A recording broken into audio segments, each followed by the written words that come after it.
Mercredi, des idées en goguette. Marché ouvert, des idées en vrac.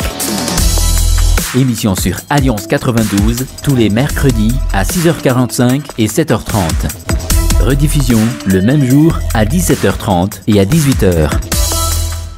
Comme sur des roulettes, voilà le sujet des idées en goguette. D'aucuns avaient sans doute pensé que les nouvelles restrictions, notamment celles concernant au bagage à main, allaient passer comme lettre à la poste. Loin de là. La décision provoquait un tollé un peu partout, provoquant à juste titre, une fois n'est pas coutume, quelques railleries.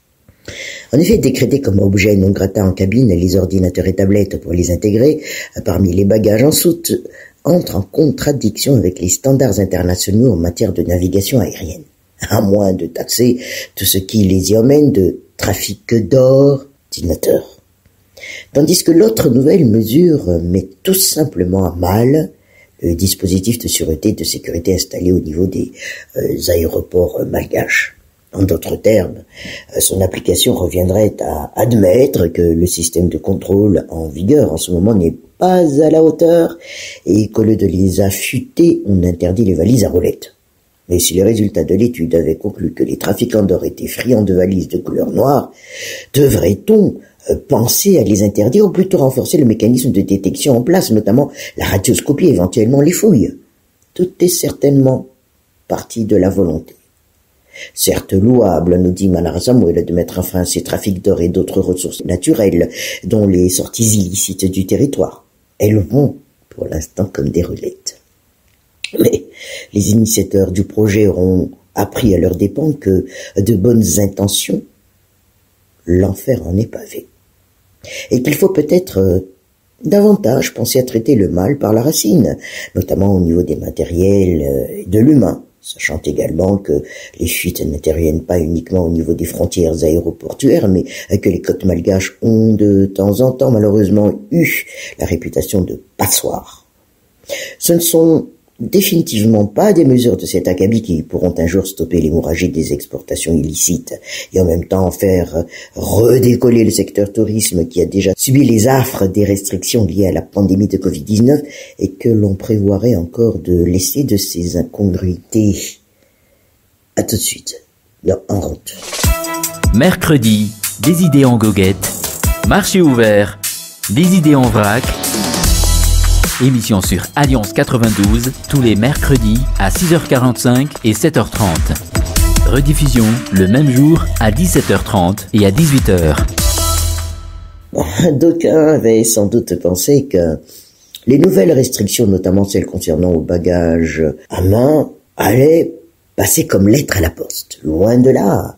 La situation provoquait un tollé un peu partout, provoquant à juste titre, une fois n'est pas coutume, avec quelques railleries. En effet, décréter comme objet non grata en cabine les ordinateurs et tablettes pour les intégrer parmi les bagages en soute entre en contradiction avec les standards internationaux en matière de navigation aérienne. Mais si les résultats de l'étude avaient conclu que les trafiquants d'or également étaient friands de valises de couleur noire, devrait-on penser à les interdire ou plutôt renforcer le mécanisme de détection en place, notamment la radioscopie, éventuellement les fouilles? C'est une question ici que l'on se pose, Manara Samuel. Mais bon. Ce ne sont définitivement pas des mesures de cet acabit qui pourront un jour stopper l'hémorragie des exportations illicites et en même temps faire redécoller le secteur tourisme qui a déjà subi les affres des restrictions liées à la pandémie de Covid-19 et que l'on prévoirait encore de lester de ces incongruités. Mais qu'à cela ne tienne, il y a copie à revoir. Nous chantons ici Manara Samuel le même jour et au lendemain d'ailleurs de la publication de ces nouvelles dispositions, confirmation, précision puis dénégation se sont succédés. Aux dernières nouvelles, aucune décision définitive n'a encore été prise à propos de ces projets de restriction.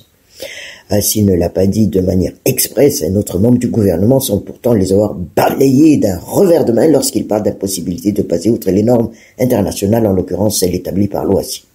En réalité, tous ces éléments ne font qu'ajouter au côté saugrenu de la situation. Quand dans les tentatives d'explication on avance une fois de plus qu'il s'agissait d'un document interne, il y a de quoi faire réfléchir, du moins au sein de certains départements ministériels, puisque ce n'est pas la première fois que ce genre de cas se produit.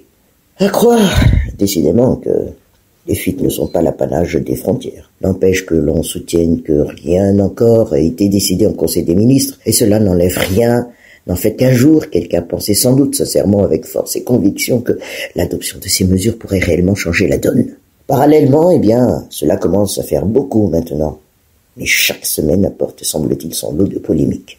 Et pas qu'au niveau de l'exécutif, puisque les décisions controversées, écarts de conduite et autres comportements douteux s'enchaînent dans la sphère étatique et n'en finissent pas d'entacher l'image du pouvoir en place.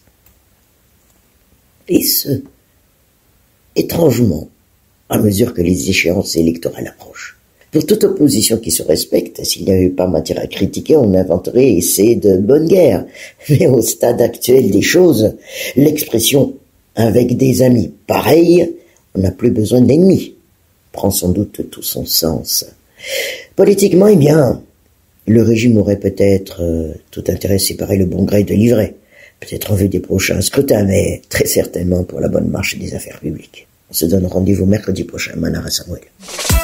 Mercredi, des idées en goguette, marché ouvert, des idées en vrac.